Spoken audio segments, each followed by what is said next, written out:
सो once again good morning everyone. तो आज का ये जो सेशन है ये काफ़ी इंटरेक्टिव रहने वाला है। मैं चाहूँगा कि आप लोग सवाल जवाब थोड़ा सा करें और उसमें शामिल भी हो। और आज के इस सेशन को स्टार्ट करने से पहले मैं आप लोगों से दो सिंपल सवाल पूछूंगा और मैं चाहूँगा कि आप उसका जवाब मुझे दें।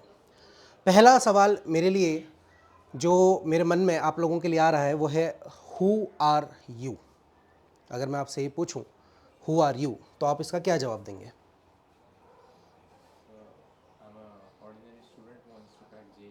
ऑर्डिनरी स्टूडेंट, ओके, बट मैंने ये नहीं पूछा कि आप क्या कर रहे हैं इस वक्त। Who are you? I am Humra, but I didn't ask what is your name. So who are you? Student, वो तो काम हो गया। Who are you? JEE aspirant, वो तुम्हारा गोल हो गया। मैंने तुम्हारा नाम, गोल, रिलीजन, तुम्हारी स्पीशीज़, तुम्हारा काम, तुम्हारा गोल, ये सब चीज़ें नहीं पूछी हैं। I am simply asking who are you. Anyone? बोलो बोलो। I am powerful, okay. नहीं, बट मैंने ये भी नहीं पूछा कि आप पावरफुल हैं या वीक हैं, है ना। ऐसे तो हम दुनिया भर की चीज़ें इसके साथ जोड़ सकते हैं।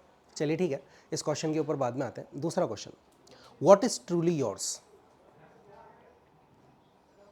वो क्या है जो आपका है? माई सेल्फ मतलब बॉडी, सोल, ओके। देखिए, कभी टच करिए, कभी बात हुई है तो फिर? हाँ भाई, what is truly yours? My mind, okay, but this is that is completely your part of body, है ना। और जो चीज़ तुम्हारा है वो तुम नहीं हो सकते। This is my hand, this is my mind, this is my eyes, but my eyes, my hands can not be me. मैं तो उनसे अलग होऊंगा ना, तभी तो कोई चीज़ मेरी हो पाएगी। I myself is a very different, आप बोल सकते हो स्ट्रक्चर है या फिर एक अपने आप में एक अलग एंटिटी है, तभी तो उसको बिलोंग करने वाली चीज़ मेरी कहलाई जाएगी। तो what is truly yours? Body तो एक तरीके से कहा जाए तो अर्थ में जितनी भी सारे मिनरल्स मिलते हैं, फूड मिलते हैं, एयर है, वाटर है, उनका हीप है एक तरीके का, है ना। कपड़े भी बदल ही लेते हैं हम लोग, नाम हमें किसी और ने दिया हुआ है, रिलीजन हमें किसी और ने बताया हुआ है, नेशनलिटी हमें बताई गई कि भैया तुम इंडिया में पैदा हुए हो। अगर कोई बचपन से बोल रहा होता कि ये इंडिया नहीं ऑस्ट्रेलिया है तो मान लेते, हमारा क्या जा रहा है ना। तो what is truly yours? Very good, my action, my words and my attitudes. My action, does it depend on situation? Then how can that be truly yours? Situation के हिसाब से चेंज हो जाएंगे ये तो, वो तो फिर सिचुएशन के हिसाब से एक्शन हुए। Your words again depends on situation, your attitude depends on person, on environment, on my surrounding. घर पे जो एटीट्यूड रखते हैं हम अकेडमी पे नहीं रखते, दोस्तों के साथ जो एटीट्यूड रखते हैं वो पापा के साथ नहीं रखते, वरना दिक्कत हो सकती है थोड़ा सा, है ना। तो व्हाट इज़ ट्रूली योर्स, क्या है जो असल में हमारा है? स्किल्स, स्किल्स तो भाई ऐसी बात है कि हमारी तो नहीं है, किसी से उधार ली हुई हैं, क्योंकि अगर किसी ने सिखाई ना होती, जो चीज़ मेरी है वो शुरू से मेरी रही होगी और एंड तक मेरी होनी चाहिए, उसमें किसी भी तरीके का करप्शन नहीं होना चाहिए किसी से। हाँ, टैलेंट ठीक है, तो टैलेंट इनबॉर्न होता है या सीखा जा सकता है? फिर तो हाँ, तो एफर्टलेसली टैलेंट आने के लिए तो बहुत सारा एफर्ट लगाना पड़ता है ना। Something which seems so effortless take too much effort and time, practice. चलो इसको बात को समझते हैं। मैं चाहूँगा कि इस पर्टिकुलर टाइम पे आप लोग जो भी हैं, जो भी आप समझते हैं, क्या मैं ऐसा बोल सकता हूँ कि आप अपने पास्ट एक्सपीरियंसेस का, पास्ट एक्शंस का, पास्ट डिसीजंस का रिजल्ट है? एम आई राइट? एक पर्टिकुलर लेवल तक, ठीक है। तो मैं ये चाहूँगा कि आप 2 मिनट के लिए शांति से बैठ करके अपने रिजल्ट के ऊपर ध्यान दें। इस वक्त आप सचमुच किस जगह पे स्टैंड करते हैं? हमारा दिमाग अक्सर हमसे झूठ बोलता है ताकि हम सही रिजल्ट ना देख पाएँ। So I want you to look into yourself and truly want to see what your results are. क्या रिजल्ट है, इस वक्त मैं कहाँ हूँ, अकेडमिकली, नॉन अकेडमिकली, मैं क्या चाहता हूँ अपने आप से, और वो जो भी रिजल्ट है, क्या आप सभी उन रिजल्ट से खुश हैं या आप उससे बेटर बनना चाहते हैं? Do you guys have desire to be something else और at least better than your past self? Do you guys have desire, yes और no?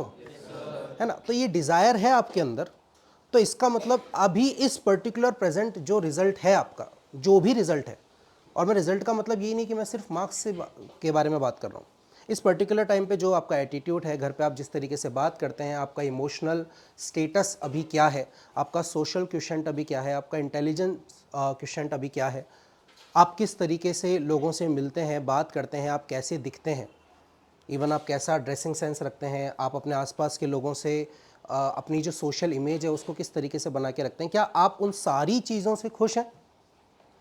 Are you happy? Yes और no? Come on guys, no, so you want to change it, right?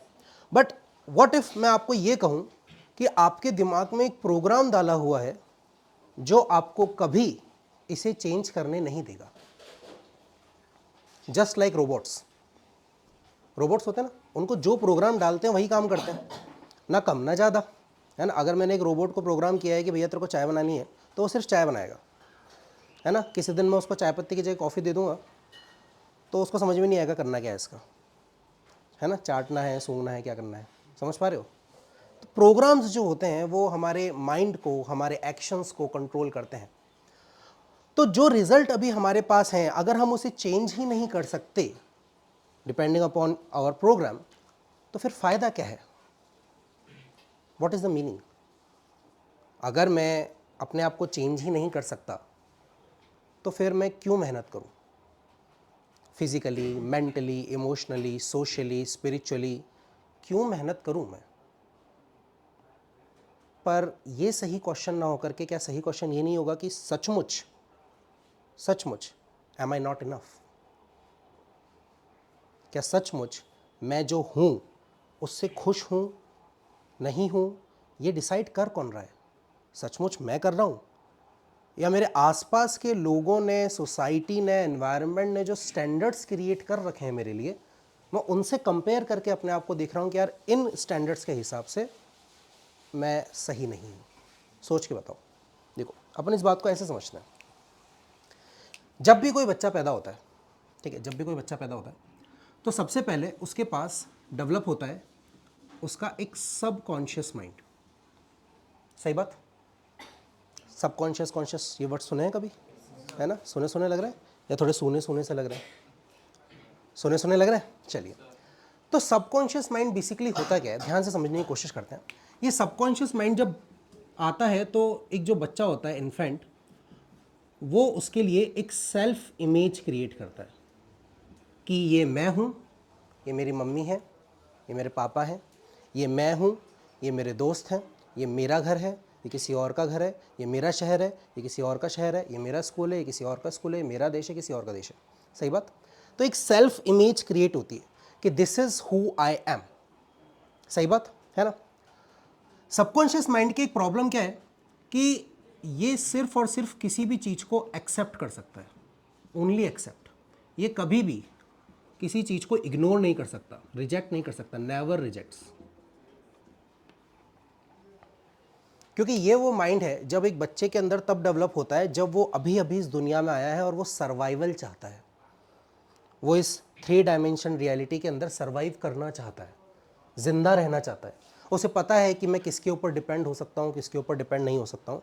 और इसीलिए अगर ऐसे लोग जो मेरे आसपास हैं, जो मुझे प्यार करते हैं और जो मेरे सर्वाइवल में मदद कर रहे हैं, वो मुझे कुछ बता रहे हैं तो मुझे उसको सुनना चाहिए विदाउट एनी फिल्टर, क्योंकि उस वक्त तक सिर्फ और सिर्फ सबकॉन्शियस माइंड ही क्रिएट होता है।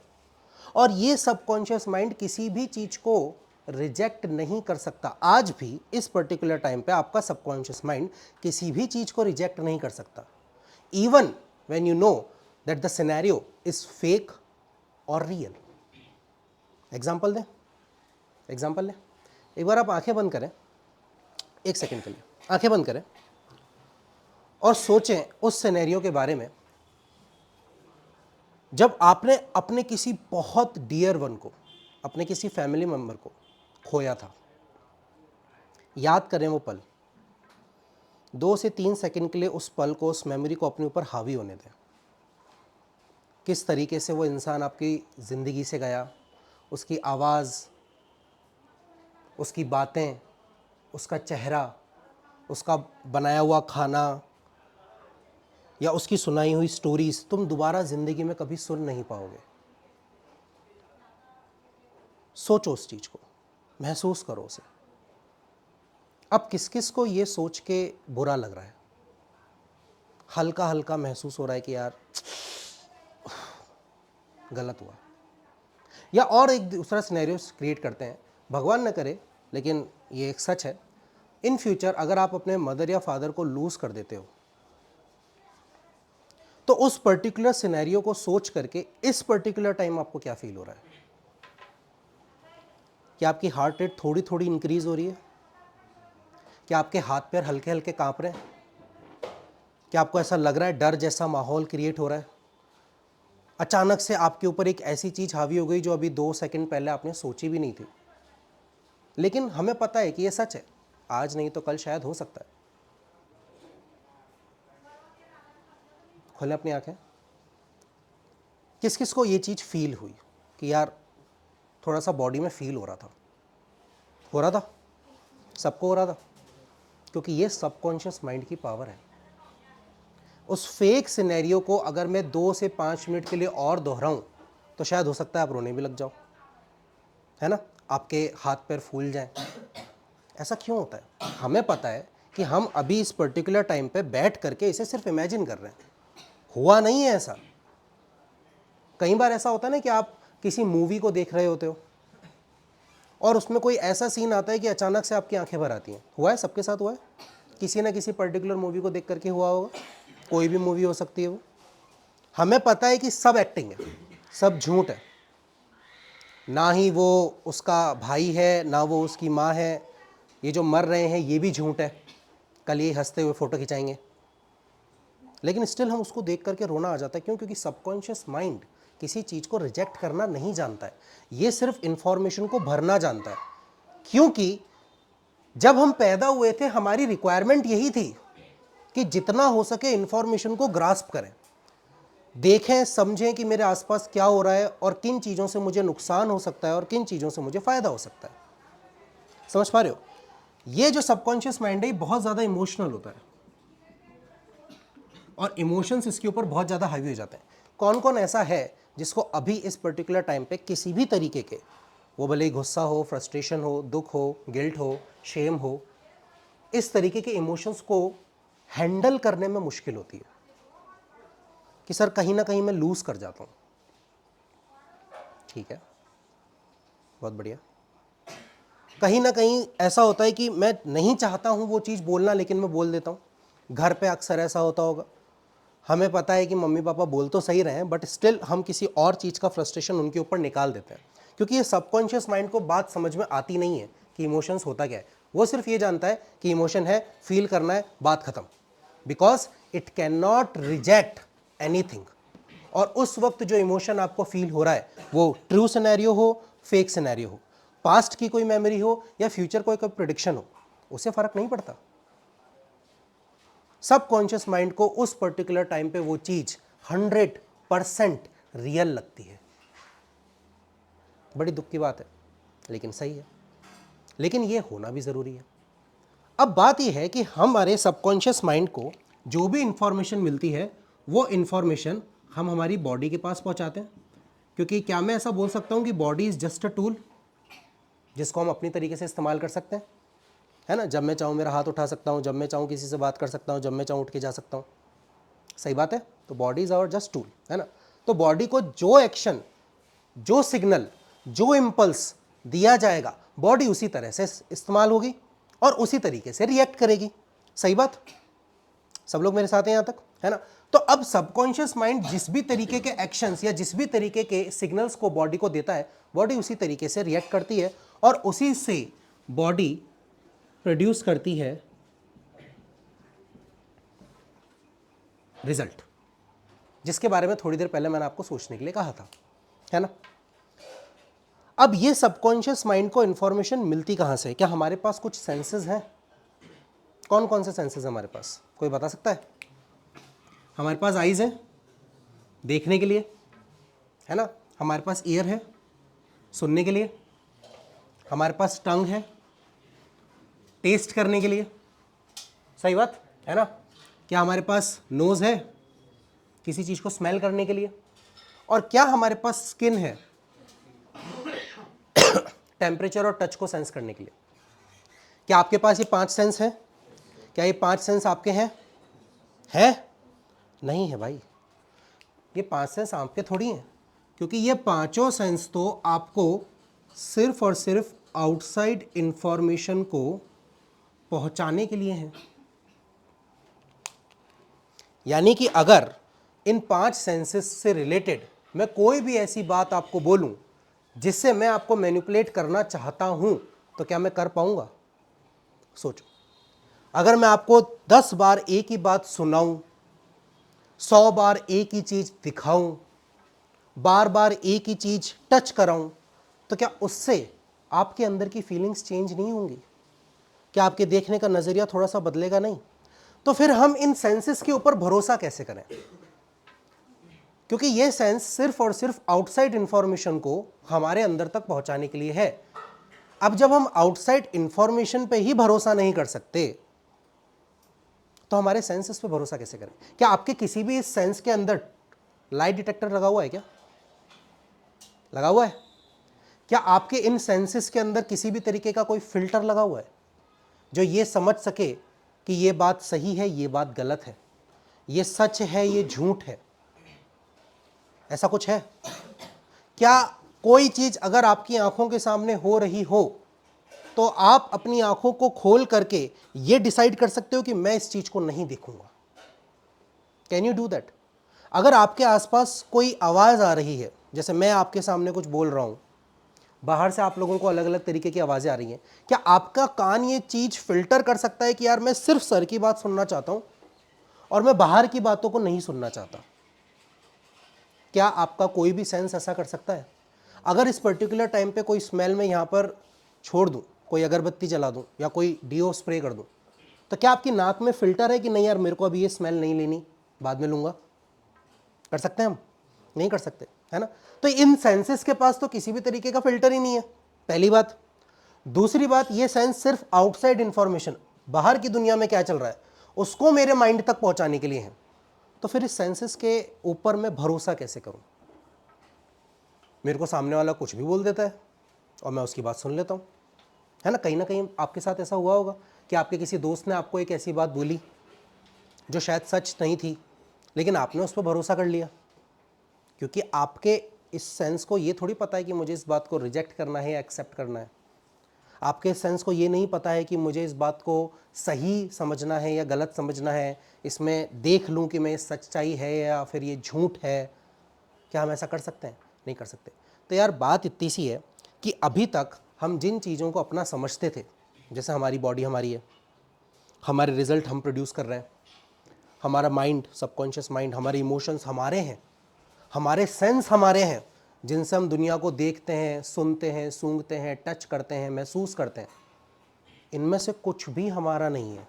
ये सब का सब सिर्फ और सिर्फ इस बात पे डिपेंड करता है कि मैं कहाँ पर हूँ और मुझे क्या इंफॉर्मेशन प्रोवाइड करी जा रही है। हम इंडियंस हैं, हमारे लिए हिंदी बोलना आसान है या चाइनीज़ बोलना आसान है? हिंदी बोलना आसान है, क्योंकि हम इंडिया में पैदा हुए हैं। अगर इंडिया में पैदा कोई बच्चा 6 महीने का है, साल भर का है, अभी बोलना सीखा नहीं है, और उसके घर वाले ट्रांसफ़र करके चाइना शिफ्ट हो जाते हैं, तो अब उस बच्चे के लिए हिंदी बोलना आसान होगा या चाइनीज़ बोलना आसान होगा? क्यों? वो तो इंडिया में पैदा हुआ था। एनवायरनमेंट, आउटसाइड इंफॉर्मेशन, जो सुनोगे वही दिमाग में बैठ जाएगा। और प्रॉब्लम ये है कि उस उम्र में हमारे सबकॉन्शियस माइंड ही डेवलप होता है, और इसीलिए हमारे पास कोई फिल्टर नहीं है कि हम क्या चीज़ एक्सेप्ट करते हैं और क्या चीज़ रिजेक्ट करते हैं। और इसी सबकॉन्शियस माइंड से बार बार बार बार बार बार अलग अलग बातें बोल करके क्रिएट होती है एक चीज जिसे हम बोलते हैं पैराडाइम। किस किसने ये शब्द सुना है आज से पहले? एनीवन? आज से पहले कभी ये शब्द सुना पैराडाइम? पैराडाइम का मतलब होता है a set of program which directs your behaviour, which in turn directs your action and which in turn directs your result। अगर मैं घर पे जाकर के ये बोलूं कि मम्मी मैं ना महीने के 1 करोड़ रुपए कमाना चाहता हूँ, पापा को जाकर के बोलूं कि पापा मैं महीने के 1 करोड़ रुपए कमाना चाहता हूँ, तो घर वाले क्या बोलेंगे कि ठीक है, बहुत बढ़िया, चुपचाप पढ़ने बढ़िया, है ना, फालतू बातें ना किया कर बेटा, अपन अंबानी अडानी के घर पे पैदा नहीं हुए हैं। यही बोलेंगे कि लाख रुपए तक ठीक है, चल तेरी खुशी के लिए 1.5-2 लाख रुपए भी बोल देता हूँ, पर 1 करोड़ ना मुन्ना ना, हमारे बस की बात नहीं है। ये बात उनके दिमाग में कहाँ से आई? क्योंकि उन्होंने भी अपने बचपन में यही बातें सुनी थी, वही बातें उन्होंने आपको बोल दी कि ये पॉसिबल नहीं है। आपने अपने आप से या अपने दोस्त से बोला कि यार मैं जेई के लिए प्रिपेयर कर रहा हूँ, मैं AIR 1 लेकर के आऊँगा। आपके दोस्त ने ये बात सुनी और बढ़िया बोला, हाँ बढ़िया, बहुत ही शानदार, एक जोक और सुना दे, है ना, बढ़िया था ये, अच्छा था। क्यों नहीं ला सकते? पता है क्यों नहीं ला सकते? क्योंकि तुम्हें खुद भरोसा नहीं कि तुम AIR 1 ला सकते हो। ये वो झूठ, ये वो प्रोग्राम, ये वो बिहेवियर, ये वो पैटर्न्स हैं जो तुमने अपने आप को बता नहीं कब बता दिए और कहीं ना कहीं बिना सोचे बिना समझे उस पर भरोसा भी करने लग गए, क्योंकि हमारे पास कहीं कोई सेट क्लियर गोल ही नहीं था। अब ये जो हमारा सबकॉन्शियस माइंड है, यहां से एक इंस्टिंक्ट क्रिएट होती है, जिसको हम हिंदी में प्रवृत्ति बोलते हैं, प्रवृत्ति, है ना। जैसे मेरी आदत हो गई है कि मैं सामने वाले के पास जाऊंगा तो मैं सबसे पहले क्या बोलूंगा, ऐसे सबकी एक आदत है। सबकी एक आदत होगी कि घर जाके सबसे पहले मैं बैग रखूंगा, या घर जाके सबसे पहले मैं शूज़ उतारूंगा, या घर जाके सबसे पहले मैं ये देखूंगा मम्मी कहाँ है ताकि परेशान कर सकूं, है ना, या घर पे जाकर के मैं मेरा ये काम करूंगा। सुबह उठते ही सबकी अपनी अपनी एक आदत होती है, कोई सबसे पहले पानी पीता है ना, कोई सबसे पहले मोबाइल चलाता है, अलग अलग तरीके की आदत होती है। ये जो इंस्टिंक्ट है, ये जो प्रवृत्ति है, ये उस प्रोग्राम का, उस पैराडाइम का एक बहुत ही बड़ा जीता जाता रिजल्ट है। अब बात यह है कि अगर हम इस दुनिया में मौजूद कोई से भी और जानवर होते, कोई से भी और, शेर, चीता, भालू, लोमड़ी, है ना, कोई से भी और, कुत्ता, बिल्ली, भैंस, बकरी, तो हम इस इंस्टिंक्ट को चेंज नहीं कर पाते, कभी नहीं कर पाते। शेर की इंस्टिंक्ट है शिकार करना, करेगा, है ना, सांप की इंस्टिंक्ट है डसना, डसेगा, चूहे की इंस्टिंक्ट है चीज़ों बिल खोदना, खोदेगा। ये सब उनकी आदतें हैं, और दूसरा कोई भी एनिमल इस आदत से पार नहीं पा सकता, क्योंकि उसको नेचर ने ऐसा बनाया ही नहीं है। लेकिन आज से कुछ 1.5-2 लाख साल पहले एक करिश्मा हुआ था, एक जादू हुआ था, एक मैजिक हुआ था, और बने इंसान जिनके पास जिंदगी में पहली बार, इस पूरे एवोल्यूशन में पहली बार एक चीज डेवलप हुई जिसे हम कहते हैं सेल्फ कॉन्शियसनेस।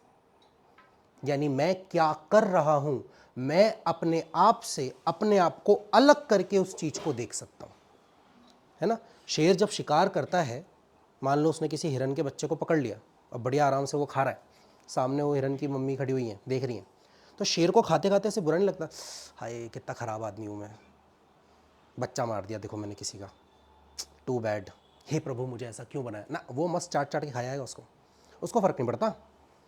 लेकिन हम अपने एक्शंस को देख सकते हैं, मैंने क्या किया, गलत किया या सही किया। क्यों? क्योंकि जैसे जैसे हम बड़े होने वाले होते हैं, जैसे जैसे हम बढ़ रहे होते हैं, हमारे दिमाग में एक साइकिक बैरियर डेवलप होता है, और उस साइकिक बैरियर के बाद डेवलप होता है हमारा खुद का कॉन्शियस माइंड, जिसमें असल में हमारा सेल्फ इमेज क्रिएट होता है। असल में ये जो हमारा कॉन्शियस माइंड है, ये एजुकेटेड माइंड है, ये सीख सकता है, ये इंटेलेक्चुअल माइंड है, ये समझ सकता है, इंटेलेक्चुअल माइंड। ये क्रिएटिव माइंड है, चीज़ों को निकाल सकता है, ये आइडिया ओरिजिनेट कर सकता है। और कमाल की बात ये है कि ये चीज़ों को एक्सेप्ट करना है या रिजेक्ट करना है, इसका डिसीजन भी ले सकता है। इसका डिसीजन लेने की ताकत है इसके पास, जो आज तुम्हारे पास है ना। आज तुम किसी पर्टिकुलर चीज़ का डिसीजन ले सकते हो। तुमने डिसाइड किया कि मुझे ये सेशन सुनना है, हो सकता है तुम जा भी सकते थे। तुमने डिसाइड किया कि मुझे सिनर्जी लर्निंग ज्वाइन करना है, तुम आकाश भी ज्वाइन कर सकते थे ना। तुमने डिसाइड किया कि मुझे मैथ्स लेनी है, बायो भी ले सकते थे। तुमने डिसाइड किया कि मुझे साइंस ही स्ट्रीम लेनी है, कॉमर्स भी ले सकते थे। ये डिसीजन तुमने लिया। अब ये डिसीजन तुम्हारा था या तुमने आजू बाजू से सुन करके, देख करके, समझ करके लिया, हम उसके बारे में बात नहीं कर रहे। वो तुम अब इस सेशन के बाद अच्छे से समझ पाओगे। पर मैं ये कह रहा हूं कि क्या ये डिसीजन लेने की पावर अब तुम्हारे पास है या नहीं है, सोच के बताओ। है ना, सही बात है ना। ये जो कॉन्शियस माइंड है, ये मुझे एग्जैक्टली बता सकता है कि मुझे क्या करना चाहिए और क्या नहीं करना चाहिए, क्योंकि इसके पास ये ताकत है कि इसे करप्ट नहीं किया जा सकता। करप्शन का मतलब क्या है? बाहर की इंफॉर्मेशन जो कि हमारे इन सेंसेस से होकर के हमारे पास आती है, हमारा सबकॉन्शियस माइंड ये डिसाइड नहीं कर सकता है कि उसमें से क्या रखना है और क्या फेंकना है, लेकिन हमारा कॉन्शियस माइंड ही डिसाइड कर सकता है कि उसमें से मुझे क्या एक्सेप्ट करना चाहिए और क्या रिजेक्ट करना चाहिए। जैसे कि बहुत सिंपल सी बात है, अगर मैं मान लीजिए आपसे ये बात पूछता हूँ कि एक इंसान ने किसी दूसरे इंसान की जान ले ली, क्या ये बात सही है या गलत है? गलत है, हमें किसी को नहीं मारना चाहिए। मैं अगर किसी की जान ले लूँगा तो फांसी हो जाएगी, पकड़ के बंद कर देंगे मुझे, है ना। लेकिन मैंने न्यूज़ में देखा था कि एक इंसान ने दूसरे इंसान को गोली मार दी और उसको मेडल मिला, क्योंकि मारने वाला सोल्जर था और मरने वाला टेररिस्ट था। तो अचानक से रूल कैसे चेंज हो गए? क्योंकि ये डिसीजन कॉन्शियस माइंड लेता है, सबकॉन्शियस माइंड नहीं लेता। सबकॉन्शियस माइंड को रूल समझ में नहीं आते, उसके लिए ये सब चीज़ें है ही नहीं, एग्जिस्ट ही नहीं करती। लेकिन हमारे कॉन्शियस माइंड के लिए ये सब चीज़ें एग्जिस्ट करती हैं। तो बात ये है कि अगर मैं मेरे कॉन्शियस माइंड पे अपने आप को स्थापित करना चाहता हूँ, मैं ये चाहता हूँ कि मेरे डेली लाइफ के जो डिसीजंस हैं मैं मेरे कॉन्शियस माइंड से लूँ, तो मैं इन सेंसेस के ऊपर तो भरोसा नहीं कर सकता। तो फिर कैसे मैं मेरे कॉन्शियस माइंड तक पहुँचूँ? समझ पा रहे हैं आप लोग? अभी तक या मोस्ट ऑफ द टाइम हम हमारे सारे डिसीजंस, हमारी सारी हैबिट्स सबकॉन्शियस माइंड के प्रोग्राम के हिसाब से लेते हैं। क्योंकि जब हमारे पास एक क्लियर गोल नहीं होता ना, तब हम स्ट्रेंजली लॉयल बन जाते हैं हमारी डेली हैबिट के, और कब उनके स्लेव बन जाते हैं हमें पता नहीं चलता। रोज सुबह उठते हैं बिना सोचे समझे, हमें पता है हमें ब्रश भी करना है ना, अपने आप हम बाथरूम की तरफ चले आते हैं जहाँ ब्रश रखा हुआ होता है, बिना सोचे बिना समझे। अपने आप ब्रश करने के बाद हमारी बॉडी अपने आप मुड़ जाती है कि हाँ ठीक है, अब पानी पीने जाना है, दूध पीने जाना है, चाय पीने जाना है। नहाने के बाद अपने आप हमारा हाथ कपड़ों की तरफ चला जाता है ना। शूज़ पहनते वक्त भी हमें दिमाग में नहीं रहता कि मैंने पहले सॉक्स पहना था, पहले शूज़ पहना, क्या किया क्या नहीं किया, है ना। कई बार तो हमें ये तक याद नहीं रहता कि हमारे दोस्त ने आज कपड़े क्या पहन रखे थे। अभी हम ऊपर जब चढ़ के आए, हम कितनी सीढ़ियाँ चढ़ के आए, फ्लोर का कलर क्या था, याद रहता है ये सब चीज़ें? क्योंकि हम सबकॉन्शियसली ये काम कर रहे हैं अपनी आदत के चलते। वो आदत जो डेली बार बार इन चीज़ों को दोहरा दोहरा करके हमारी प्रैक्टिस में आ गई है, और अब हमारी मसल मेमोरी में इतनी ज़्यादा इनकॉर्पोरेट हो गई है कि जब हम उनको चेंज करने की कोशिश करते हैं तब हमें थोड़ा सा अजीब लगता है। सोचो, किसी दिन अगर सुबह उठ के बिना नहाए आ जाए तो अजीब लगता है थोड़ा सा कि यार कुछ तो है आज जो नहीं हुआ है ना। काफ़ी लोगों को नहीं लगता होगा, शायद आदत होगी, बट है ना।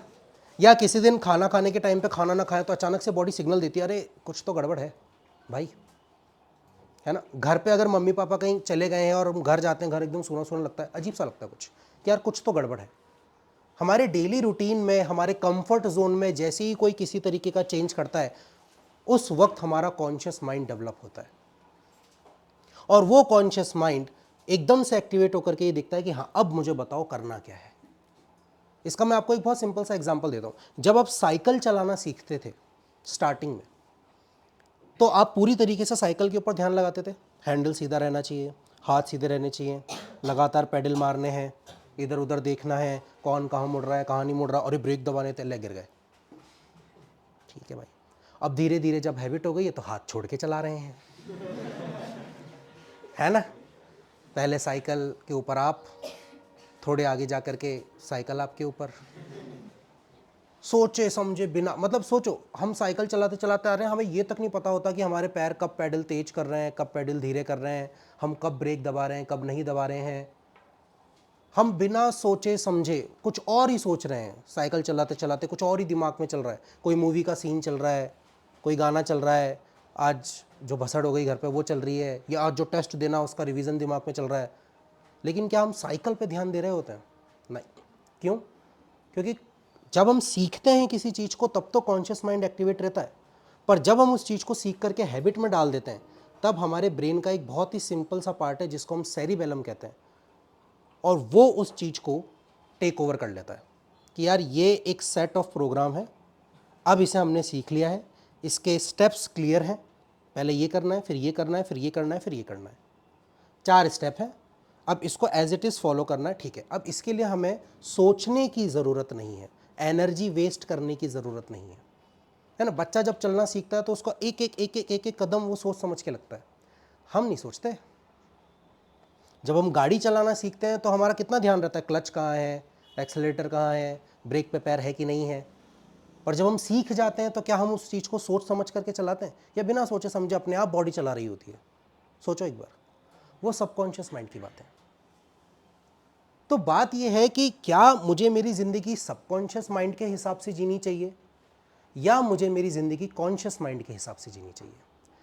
मैं जो चाहता हूं उसके करीब कौन है, सबकॉन्शियस माइंड या कॉन्शियस माइंड? सोचो एक बार। सबकॉन्शियस माइंड उस चीज़ को ज़्यादा अच्छे से समझता है कि लिटरली मैं क्या फील कर रहा हूँ, मैं क्या चाहता हूँ, क्या मेरा रिजल्ट है, मुझे क्या चेंज करना है, क्या मेरी डिज़ायर है और मैं अपनी डिज़ायर तक कैसे पहुँच सकता हूँ। या सबकॉन्शियस माइंड ये सब चीज़ें जानता है? कौन सा माइंड तुम्हारे सेल्फ इमेज के असल में ज़्यादा करीब है? सोचो सोचो सोचो। सबकॉन्शियस से तो सेल्फ इमेज बन गई बचपन में, पर इस पर्टिकुलर टाइम पे अब जो तुम सोच रहे हो, जो तुम डिसीजन लेना चाहते हो, उसके लिए अगर तुम्हें किसी से पूछना हो कि यार मुझे क्या करना चाहिए, तो तुम कॉन्शियस माइंड से पूछना पसंद करोगे या सबकॉन्शियस माइंड से पूछना पसंद करोगे? कॉन्शियस माइंड से पूछना पसंद करोगे। लेकिन बात यह है कि मैं कॉन्शियस माइंड तक पहुंचूं कैसे, वो तरीका क्या है, ऐसे क्या चीज़ें हैं जो मुझे मेरे कॉन्शियस माइंड से कनेक्ट कर सकती हैं? तो देखो बेटा, जैसे हमारे पास ये 5 सेंसेस, हमें अब तक ये लगता था कि ये 5 सेंसेस मेरे हैं, है ना। लेकिन आज मुझे समझ में आया कि यार ये तो धोखा हो रहा है बचपन से, ये 5 सेंसेस मेरे तो नहीं हैं। ये तो 5 सेंसेस असल में सिर्फ मुझे इसलिए दिए गए हैं कि मैं इस एनवायरनमेंट में ज़िंदा रह सकूं, वो इन्फॉर्मेशन गैदर कर सकूं जो सर्वाइवल के लिए ज़रूरी है। पर अब असल में मैं क्या चाहता हूं, मैं अपने आप की ज़िंदगी को किस दिशा में मोड़ना चाहता हूं, वो मैं कैसे पहुंचूं? तो जैसे हमारे सबकॉन्शियस माइंड के 5 सेंसेस हैं, वैसे ही हमारे कॉन्शियस माइंड के भी 5 सेंसेस हैं। सबसे पहला,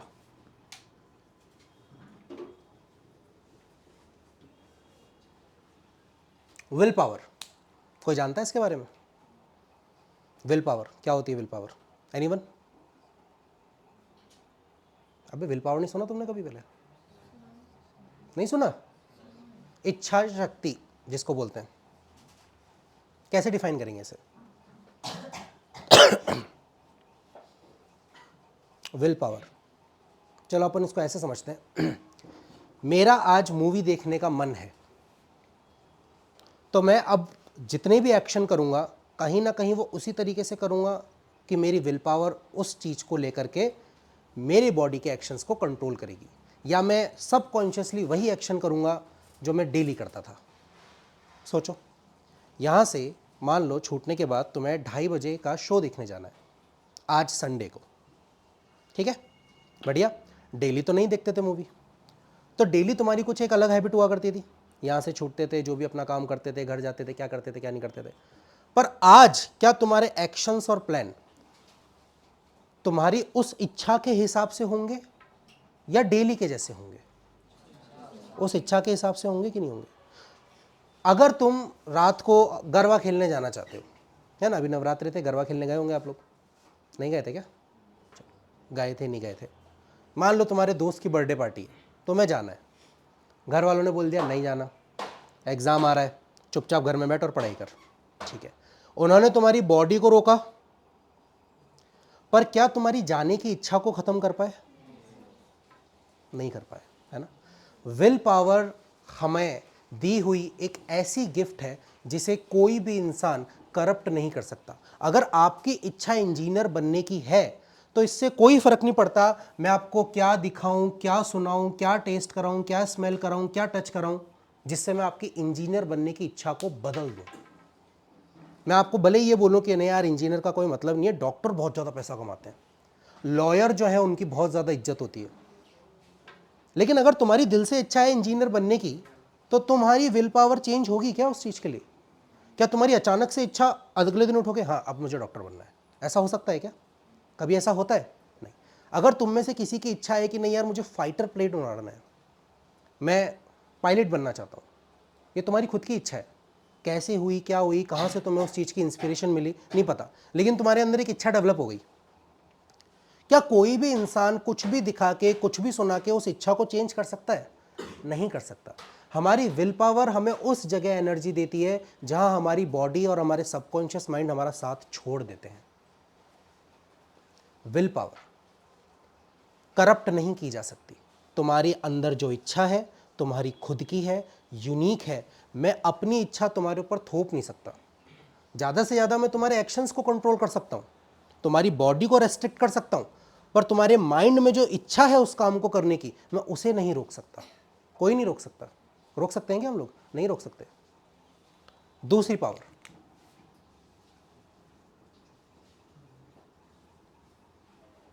मेमोरी। सोचो आज से 2, 3, 4 साल पहले, 5 साल पहले तुम कभी अपने घर वालों के साथ कहीं बढ़िया जगह घूमने गए हो, है ना, बहुत ही शानदार जगह है, बहुत ही बढ़िया सीन है, नदी बह रही है, बढ़िया तुम अंदर खेले, ठीक है, थोड़ा सा गिर भी गए, गीले हो गए, घर वाले हंसे, तुम भी हंसे, एक मेमोरी क्रिएटेड है तुम्हारे दिमाग में। किसी भी तरीके से कुछ भी दिखा के, कुछ भी सुना के, कुछ भी बोल के, कुछ भी फील करा के, कुछ भी टेस्ट करा के, क्या मैं तुम्हारी उस मेमोरी को चेंज कर सकता हूँ?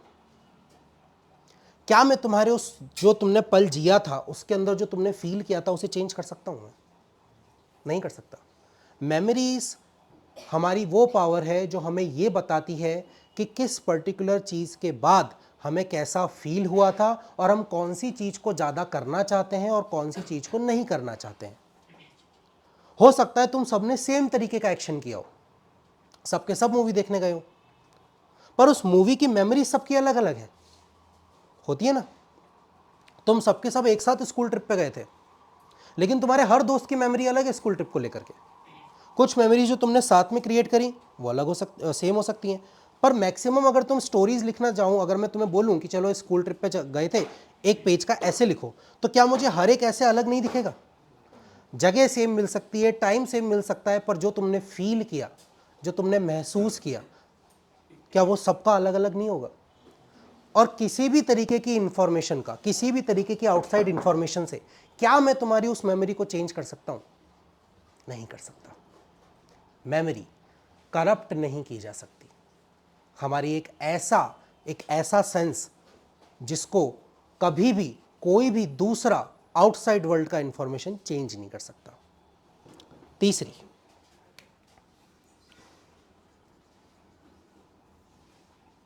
रीजन।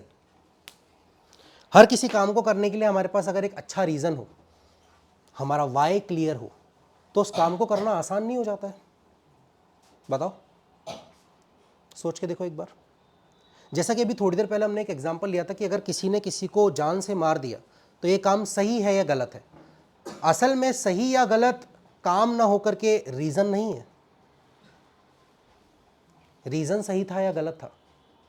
एक इंसान ने किसी दूसरे इंसान की जान ली उससे चोरी करने के लिए, एक इंसान ने किसी दूसरे इंसान की जान ली किसी को बचाने के लिए। दोनों ही कंडीशन में एक्शन तो सेम है, पर क्या रीज़न अलग नहीं है? और अगर रीज़न अलग है तो क्या उससे उस काम का सही या गलत पे होना चेंज नहीं हो जाता? सोच के देखो, क्या रीज़न है कि तुम लोग अपना संडे छोड़ करके यहाँ पर पढ़ने आए हो सकता है तुम्हारा कोई दोस्त नहीं कर रहा हो ये सब, है ना?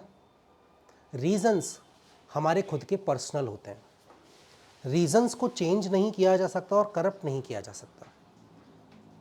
तुम्हारे रीजंस तुम्हारे खुद के पर्सनल हैं किसी काम को करने के लिए, और उसे कोई भी इंसान अपनी मर्जी से मैनिपुलेट नहीं कर सकता, क्योंकि वो रीज़न तुम्हारे सबकॉन्शियस माइंड से क्रिएट नहीं होंगे। सबकॉन्शियस माइंड से तो इमोशन क्रिएट होते हैं, रीज़न कॉन्शियस माइंड से क्रिएट होते हैं, क्योंकि हमारा कॉन्शियस माइंड लॉजिक पे काम करता है, मैजिक पे काम नहीं करता है।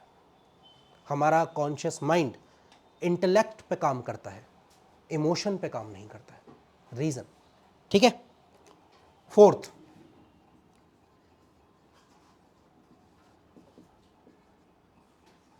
इमेजिनेशन। चलो, इमेजिन अ एप्पल। इमेजिन करो एक एप्पल। तो हो सकता है किसी ने लाल एप्पल इमेजिन किया हो सकता है किसी ने ग्रीन एप्पल इमेजिन किया हो सकता है किसी ने आधा खाया हुआ एप्पल इमेजिन किया हो सकता है किसी ने वो एप्पल इमेजिन किया हो जो आज सुबह खाकर आया है, हो सकता है किसी ने एप्पल का फ़ोन इमेजिन कर लिया हो सकता है किसी ने एप्पल इमेजिन किया एक वाइट प्लेट पे, किसी ने ब्लैक प्लेट पे, किसी ने अपने हाथ पे, किसी ने सुबह, किसी ने शाम को। मैंने तुम्हें सिर्फ एक इन्फॉर्मेशन दी कि तुम्हें एप्पल इमेजिन करना है, क्या उसके बाद की जितनी भी सारी चीज़ें हैं तुमने अपने आप भरी हैं?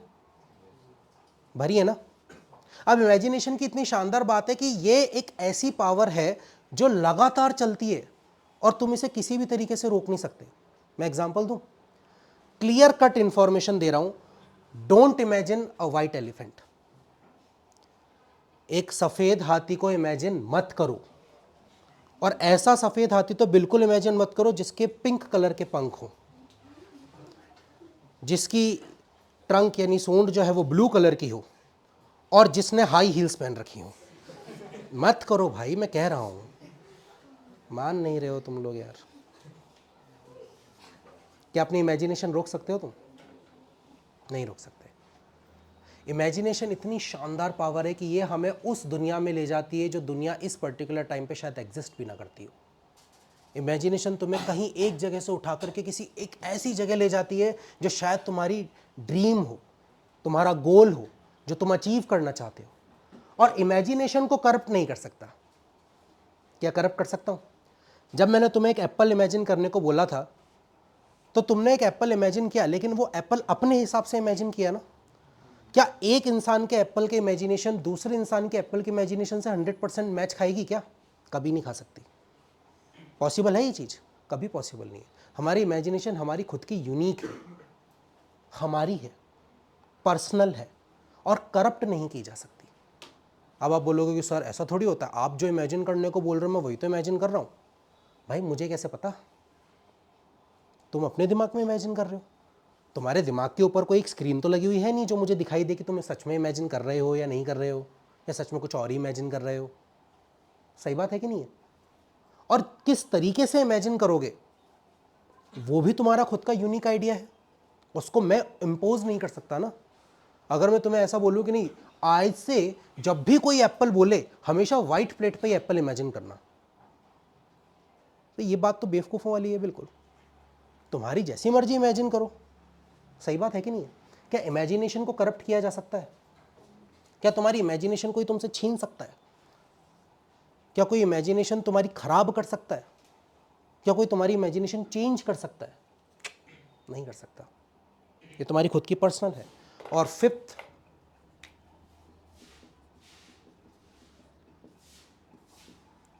इंट्यूशन, गट फीलिंग, है ना। अंदर से एक फीलिंग आती है कि यार 3 दिन से सर होमवर्क चेक नहीं कर रहे हैं, आज कर सकते हैं, कर लेता हूं,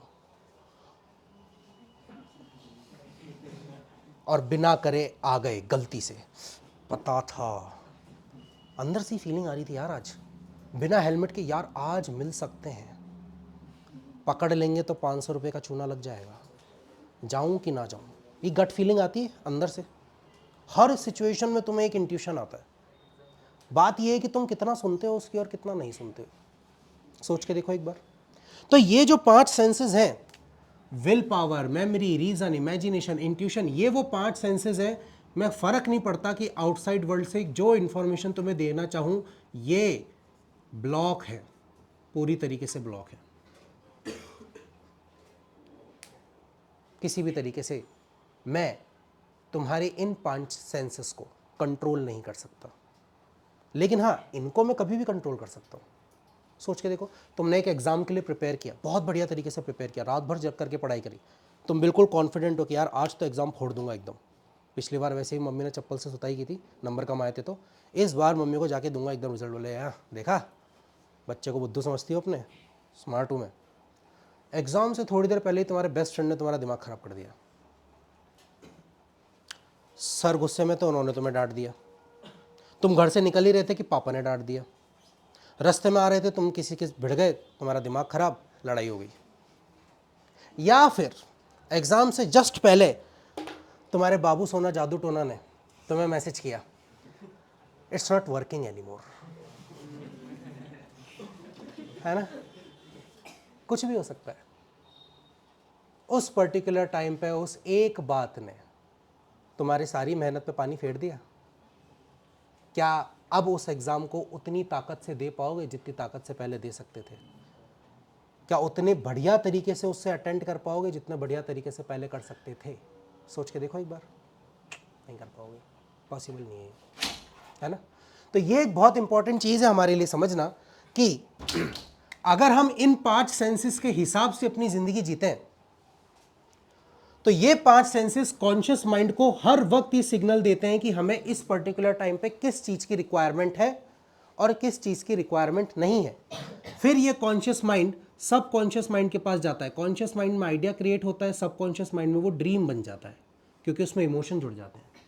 ये ड्रीम या ये इमोशन आपको बताता है कि आपका गोल क्या है, गोल के हिसाब से आप स्टेप्स बनाते हो, स्टेप्स आपके बिहेवियर में आ जाते हैं, बिहेवियर से आपकी हैबिट बनती है, हैबिट बॉडी को सिग्नल देती है और उसके बाद रिजल्ट प्रोड्यूस होता है। क्या ये सही तरीका नहीं है? सोच के देखो एक बार। क्या ये सही तरीका नहीं है? शुरू ऊपर से होना चाहिए और फिर सिग्नल नीचे जाना चाहिए और अंदर से सिग्नल बाहर जाना चाहिए। सही तरीका यही है, from upward to downward and from inward to outward. पर हम तो हमारी जिंदगी उल्टी जी रहे हैं। हे भगवान, आज मेरे टेस्ट में नंबर बेकार आए, मैं कुछ नहीं कर सकता, मेरे से नहीं होगा जेई, बेकार आदमी हूँ मैं, कुछ नहीं कर पाऊँगा, दिमाग ख़राब हो गया है, इतनी ज़्यादा मेहनत करी थी, बैठ के फिजिक्स के न्यूमेरिकल भी लगाए थे, कुछ नहीं हुआ, बेकार रिजल्ट आया है। इस रिजल्ट की इन्फॉर्मेशन बॉडी को दी, बॉडी ने उस रिजल्ट की इन्फॉर्मेशन को पहुंचाया सबकॉन्शियस माइंड के पास, सबकॉन्शियस माइंड ने सेलेक्ट किया, ओहो फालतू बातें, चलो इसको इमोशन से भर देते हैं। भर दिया, फ्रस्ट्रेशन, गुस्सा, दिमाग खराब, गिल्ट, शेम, है ना, ईगो, और पूरा का पूरा जो हमारा हिसाब किताब सही चल रहा था वो एकदम से उल्टा हो गया। हम हमारी daily life outward to inward and down side to upside जीते।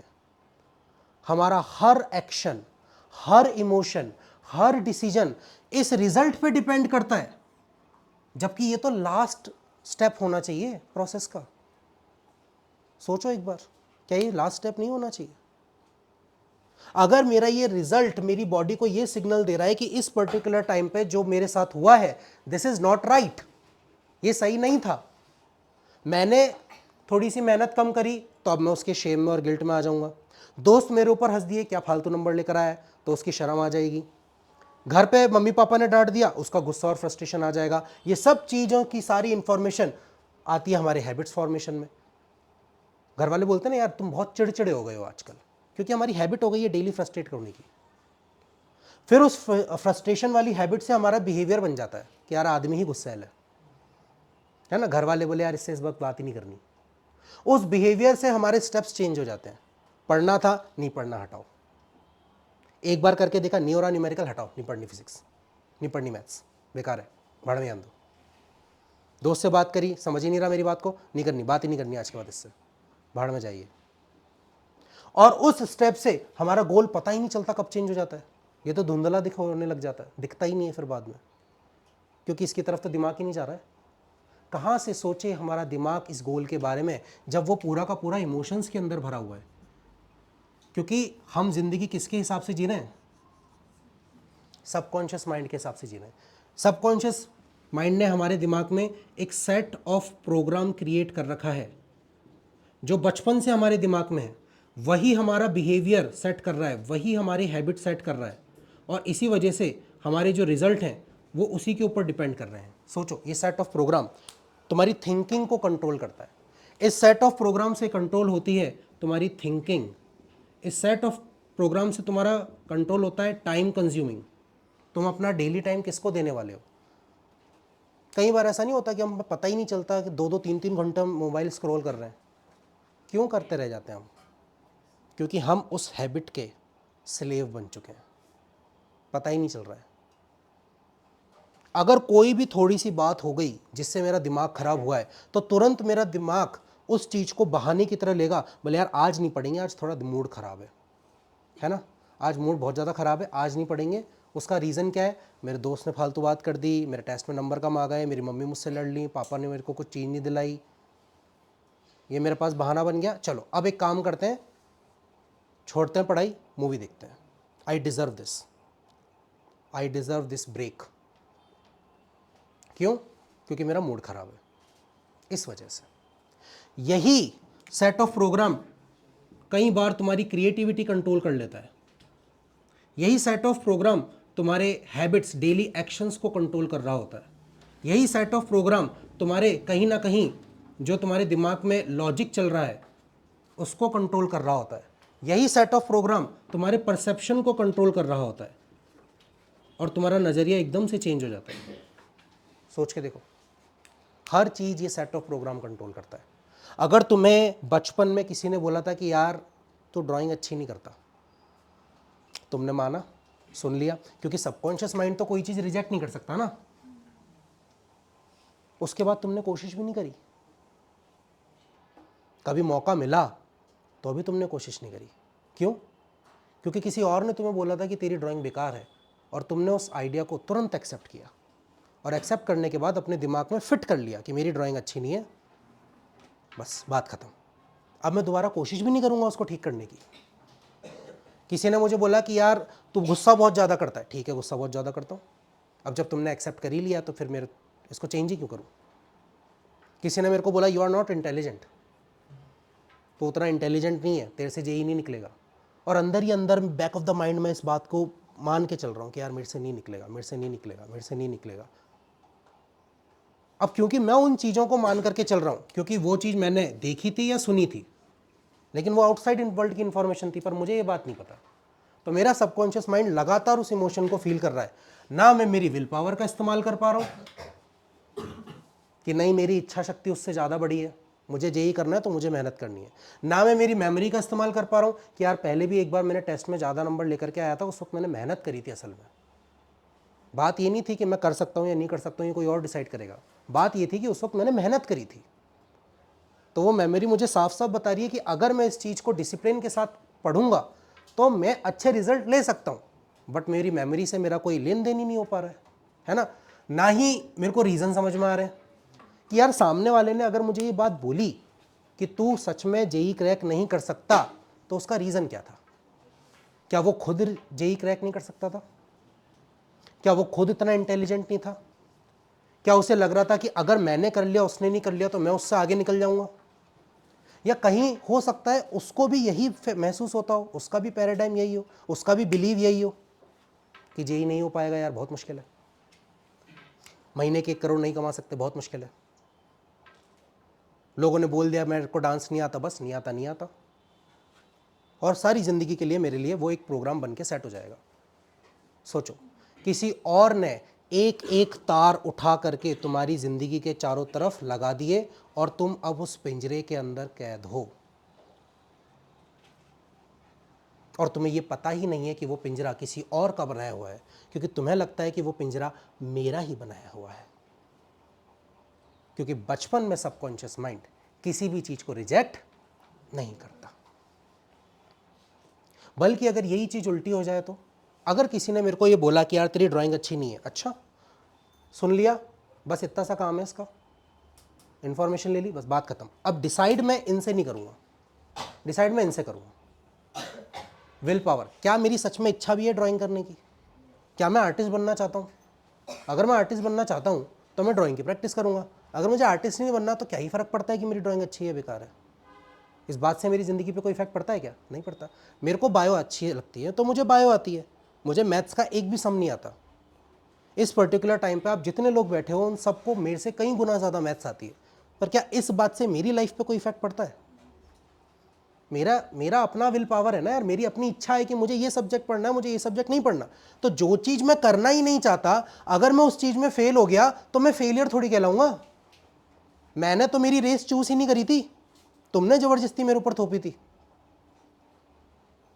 मैंने मेरी जो रेस चूज करी, अगर उसमें मैं फेल हो जाऊं तो मैं फेलियर कहला सकता हूं।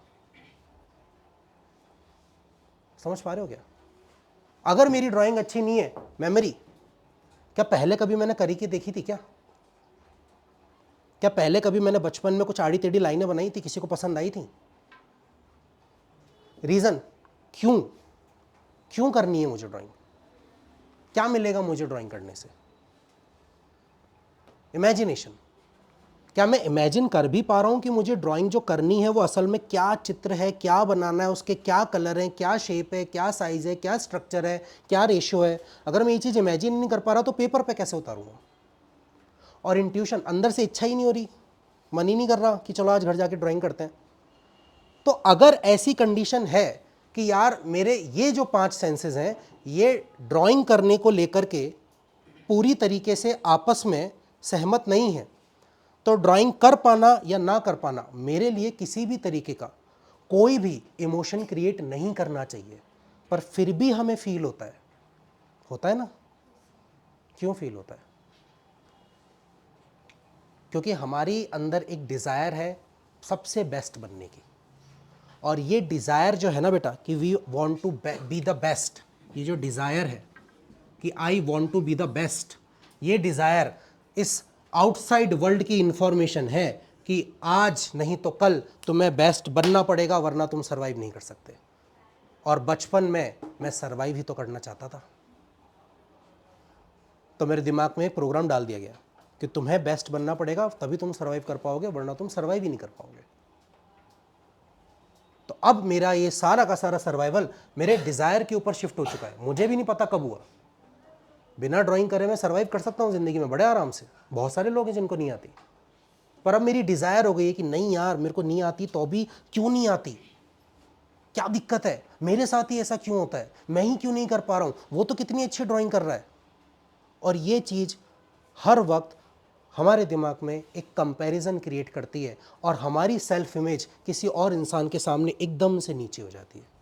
हमारा कॉन्फिडेंस डाउन हो जाता है, हमारा सेल्फ लव ख़त्म हो जाता है, हमारे अंदर जो हमारी सेल्फ इमेज है उसकी धज्जियाँ उड़ जाती हैं।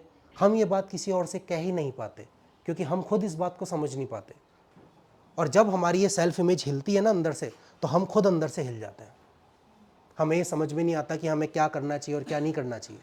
ये बात हम शेयर भी नहीं कर पाते लोगों से कि हमें लगता है हमारी वल्नरेबिलिटी बाहर आ जाएगी, लोग हंसेंगे हम पे कि अरे देखो कितना कमज़ोर आदमी है। जबकि अपनी प्रॉब्लम को, अपनी वल्नरेबिलिटी को समझना, उसके प्रति अवेयर होना और उसको जाकर के किसी एक ऐसे इंसान के पास शेयर करना जो दोस्त हो, जो टीचर हो, जो गाइड हो, जो उस चीज़ को समझ सके और तुम्हें सही राह दिखा सके, ये पावर का साइन है, वीकनेस का साइन नहीं है। क्योंकि हर किसी इंसान के बस की बात नहीं है कि वो कैसा फील कर रहा है ये अपने शब्दों में निकाल करके सामने वालों के सामने रख सके। पर ये चीज़ हम नहीं समझते ना, क्योंकि आउटसाइड इंफॉर्मेशन ने हमें बताया है emotion are the science of weakness, लेकिन कॉन्शियस माइंड ये बात नहीं समझता। कॉन्शियस माइंड इमोशन को समझता है energy in motion. Conscious mind के लिए इमोशन क्या है? Energy in motion.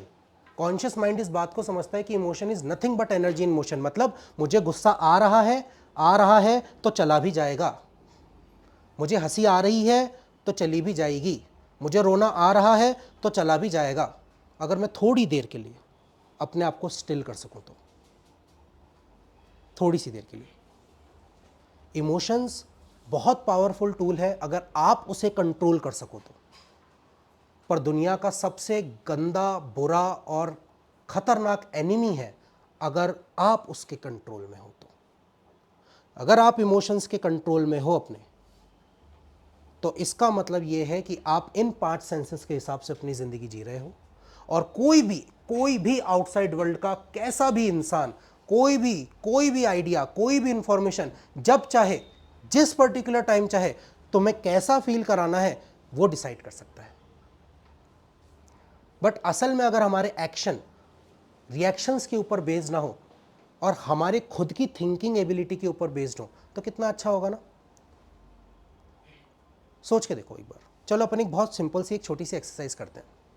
आप सभी लोग अपनी आंखें बंद करें एक बार के लिए, है ना, आंखें बंद करें, और जो मैं चीज़ आप लोगों को बोल रहा हूँ अपने एक टूल का अपना इस्तेमाल करें, इमेजिनेशन का, और उसको इमेजिन करें। मान लीजिए कि आप सभी लोग अपने अपने गोल में पास हो चुके हैं, MBBS कॉलेज, JEE कॉलेज, जहाँ भी आप जाना चाहते थे आप चले गए। अब कई साल आपने मेहनत करी, 10 साल, 15 साल, और आपने जितना भी पैसा कमाया उसका एक बहुत बड़ा हिस्सा आपने अपनी ड्रीम कार के लिए रखा है। वो ड्रीम कार जो आप हमेशा से लेना चाहते थे। और इमेजिनेशन है बेटा, बिल्कुल रोकना मत अपने आप को। दुनिया की सबसे महंगी कार भी अगर तुम लेना चाहते हो तो वो तुम्हारी ड्रीम कार है। लैम्बोर्गिनी हो, चाहे तुम्हारी रोल्स रॉयस हो, जो तुम्हें सबसे ज़्यादा पसंद है। तुमने 15 साल, 20 साल बहुत ज़्यादा मेहनत करी, थोड़े थोड़े करके पैसे बचाए, कई तरीके के सेक्रीफाइसेस किए, अपने लिए ज़्यादा महंगे कपड़े नहीं खरीदे, छोटे घर में रह रहे हो, दोस्तों के साथ पार्टी में नहीं गए कि नहीं मुझे मेरी ड्रीम कार लेनी है। और आज 15 साल के बाद तुम्हारे पास तुम्हारी वो ड्रीम कार है। इमेजिन द मोमेंट जब तुम अपनी ड्रीम कार के शोरूम पे गए, तुमने वहाँ पर पूरा सारा का सारा पेमेंट कर दिया, वो ड्रीम कार तुम्हारे फेवरेट कलर के अंदर, तुम्हारे फेवरेट इंटीरियर के साथ तुम्हारे पास है। तुमने अपना हाथ बढ़ाया, तुमने उसका दरवाज़ा खोला, तुम उसके अंदर बैठे, उसके स्टीयरिंग पे तुम्हारा हाथ है। फील करो उस मोमेंट को। अब तुम अपनी ड्रीम कार को लेकर के जस्ट शोरूम से बाहर निकले हो, बहुत ही अच्छा लग रहा है, बहुत ही प्राउड महसूस हो रहा है, और तुम अपनी कार को चला रहे हो। जस्ट नेक्स्ट सिग्नल पे कोई इंसान बहुत ही रफ ड्राइविंग करता हुआ आया, सिग्नल तोड़ करके आया, और आते ही तुम्हारी उस ड्रीम कार के अंदर भिड़ गया। गलती सामने वाले की है, उसने रफ ड्राइविंग करी, तुम बिल्कुल सही चल रहे थे, भिड़ गया, स्क्रैच पड़ गया, डेंट पड़ गया कार पे। अभी तक तो इंश्योरेंस भी नहीं हुआ था। अब उस बंदे ने बाहर निकलते ही तुमको बोला, सामने वाले ने, कि अंधा है क्या, दिखता नहीं है क्या कहाँ गाड़ी चला रहा है, निकल बाहर, तेरे को मैं बताता हूँ। अब ये बताओ कि तुम्हारी ड्रीम कार फोड़ने के बाद, जिसके लिए तुमने इतने सेक्रीफाइस किए, वो तुमसे बोल रहा है कि तेरे में दिमाग नहीं है क्या? कौन कौन लड़ाई करने वाला है? अब कौन कौन लड़ाई करने वाला है? लड़ाई होगी? होगी, पक्की बात है? चलो ठीक है, वापस से आंखें बंद करें एक बार। सेम सिनेरियो है, सेम कंडीशन है, आप अपनी ड्रीम कार के ऊपर हैं, जिसके लिए आपने 1000 सेक्रीफाइसेस किए हैं। आप अपनी उस ड्रीम कार को लेकर के बाहर निकले, जस्ट अगले सिग्नल पे सामने वाला बहुत रफ ड्राइविंग करता हुआ आ रहा है, बहुत ज्यादा रफ ड्राइविंग करता हुआ आ रहा है, और उसने ला करके अपनी गलती से तुम्हारी कार ठोक दी। इमेजिन इट, ठोक दी। Same situation. तुम बाहर निकले बहुत ज्यादा गुस्से में कि अभी अभी कार ली थी, घर तक भी नहीं पहुंचा था। अब सामने वाला निकला और सामने वाले ने आपको बोला, sir I am really sorry, मैं थोड़ा जल्दी में था, आपका कार का जो भी है मैं दे दूंगा पैसे, आप प्लीज़ गुस्सा मत कीजिए, I am really very sorry. अब कौन कौन लड़ने वाला है? कोई है जो हाथापाई करने वाला है, मुंह तोड़ने की दिमाग में आ रही हो? एनीवन? गुस्सा आएगा, दुख होगा, शायद 2-4 गालियाँ भी बक दो, पर लड़ोगे नहीं, ये कंफर्म है। कंफर्म है? चलो एक बार और, लास्ट मेरे कहने से। सेम सिनेरियो, तुम्हारी ड्रीम कार, हजारों एफर्ट के बाद, 15 साल के इंतजार के बाद तुम्हारी ड्रीम कार, तुम उसको लेकर के बाहर निकले। सेम सिचुएशन, तुम अगले मोड़ पे पहुंचे, सामने वाले की गलती, वो रफ ड्राइविंग कर रहा है, उसने सिग्नल तोड़ा, वो आकर के तुम्हारे भिड़ गया, तुम पूरे गुस्से में लाल बाहर निकले, सामने वाले ने तुमको बोला sir I am really sorry, मेरी मम्मी का एक्सीडेंट हो गया, मुझे तुरंत हॉस्पिटल जाना है, उनको ब्लड की ज़रूरत है, आप प्लीज़ मुझे माफ़ कर देंगे। अब लड़ने कौन कौन वाला है? अच्छा, कौन कौन गुस्सा होकर गालियाँ बकने वाला है? कोई नहीं। खोलो जरा आंखें। कोई भी नहीं लड़ेगा। क्यों? सिचुएशन तो सेम ही थी। सिचुएशन तो सेम ही थी। तुम्हारे साथ जो हुआ उसमें कोई चेंज नहीं था।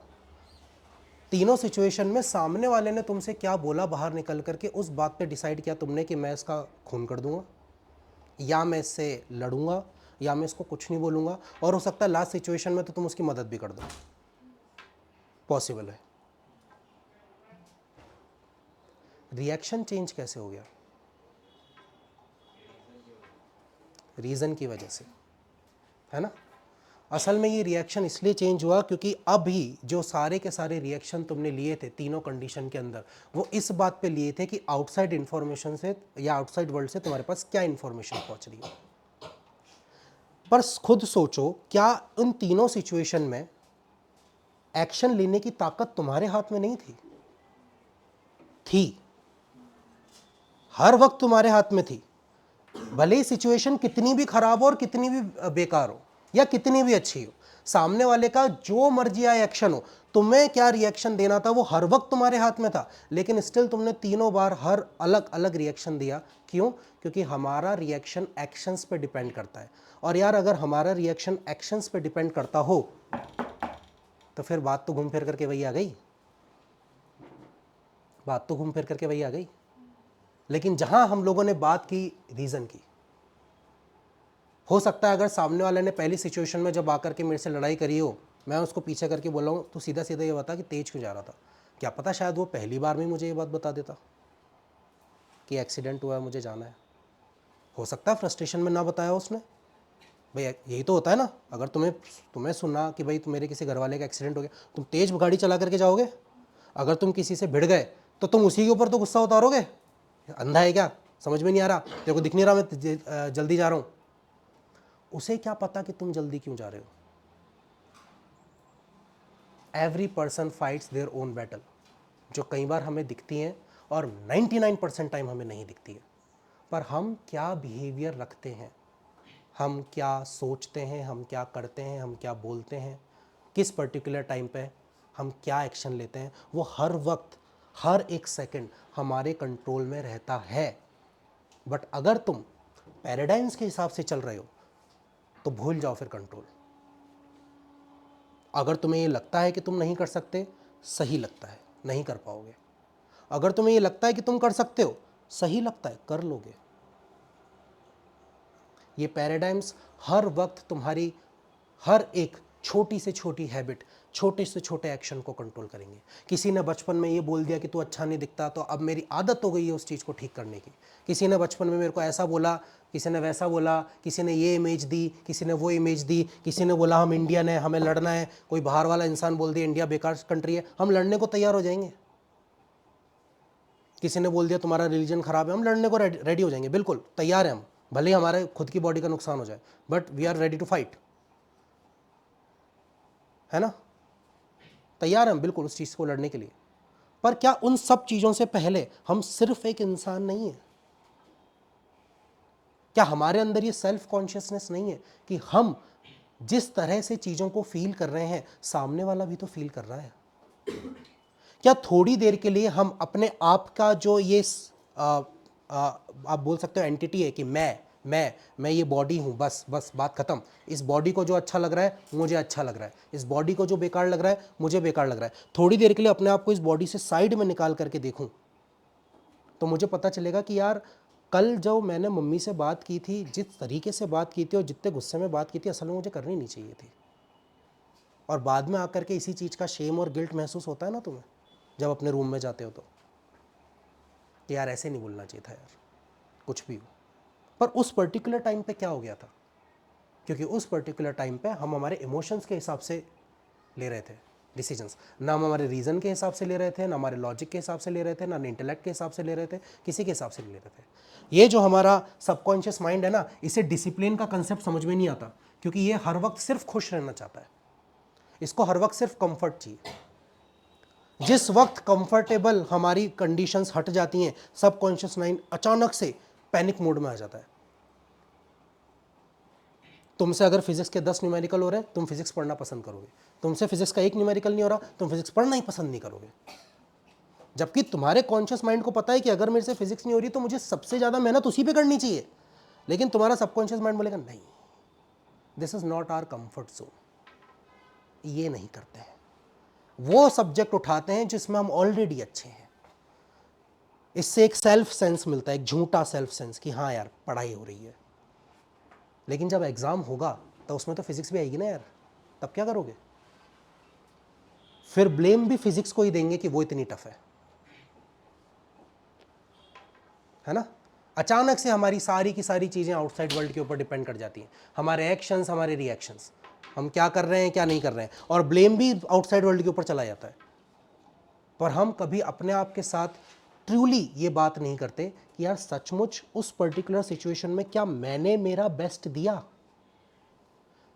क्या उस सिचुएशन के अंदर मैं जितनी मेहनत कर सकता था मैंने की, क्या उस सिचुएशन में मैं जितना दिमाग लगा सकता था मैंने लगाया, क्या उस सिचुएशन में मैंने आलस के चक्कर में अपनी चीज़ों को छोड़ा, या आलस को थोड़ी देर के लिए बोला कि रुक साइड में बैठ, अभी मेरे पढ़ने का टाइम है, मैं इसको पढ़ाई करने दे, या अभी मेरे खेलने का टाइम है, मुझे खेलने दे, या अभी इस पर्टिकुलर टाइम पे मैं क्लास में बैठा हूँ, मेरे दिमाग में कोई गाना, कोई मूवी, कोई कंडीशन, कोई सिचुएशन, कोई फ्रस्ट्रेशन, कोई इमोशन नहीं चलेगा।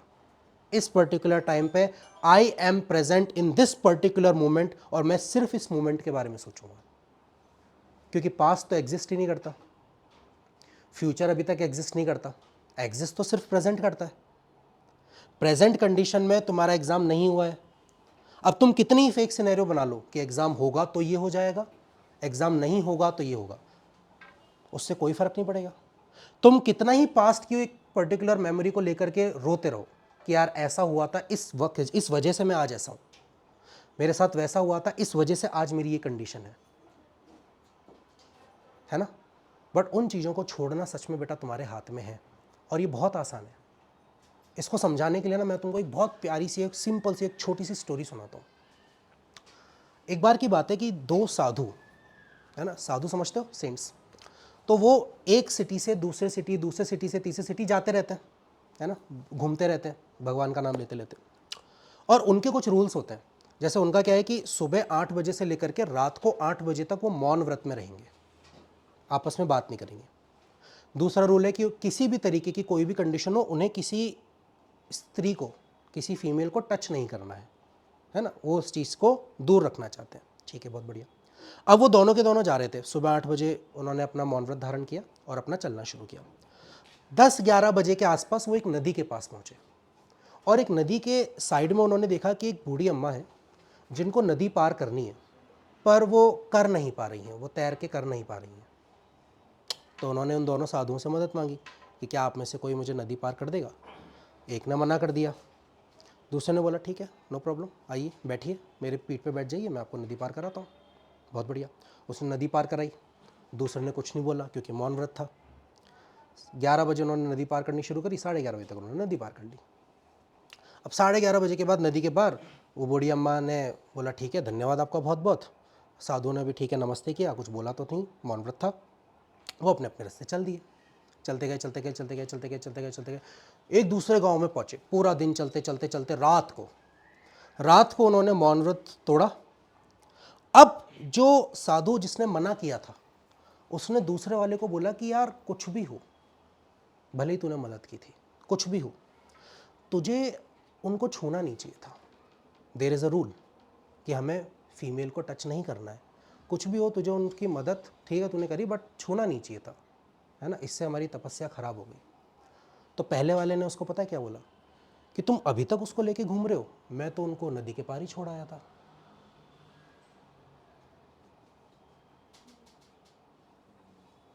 समझ रहे हो?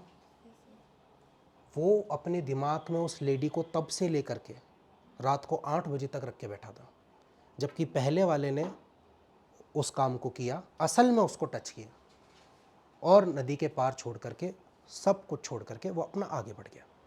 11:30 बजे से लेकर के 8 बजे तक पहला वाला साधु जिसने असल में उस फीमेल को टच किया था वो फ्री था, लेकिन दूसरे वाले के दिमाग पे वो फीमेल बैठी हुई थी, वो आइडिया कि गलत किया बैठा हुआ था, और उसने पूरे दिन के उसके मेडिटेशन को ख़राब कर दिया।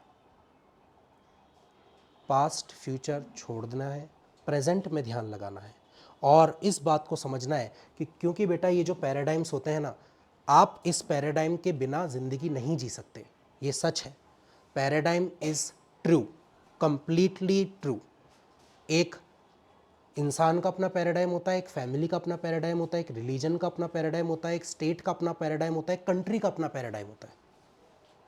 हर जगह के सिस्टम्स क्रिएटेड है ना। जैसे मैकडोनल्ड्स, वो पूरी दुनिया के अंदर बीफ के सैंडविच बेचता है, बर्गर, इंडिया में नहीं बेचता, क्योंकि बीफ यानी कि गाय का मीट यहाँ पे नहीं खाते लोग। ये इंडिया का पैराडाइम है, बाहर के कुछ अलग पैराडाइम्स हैं।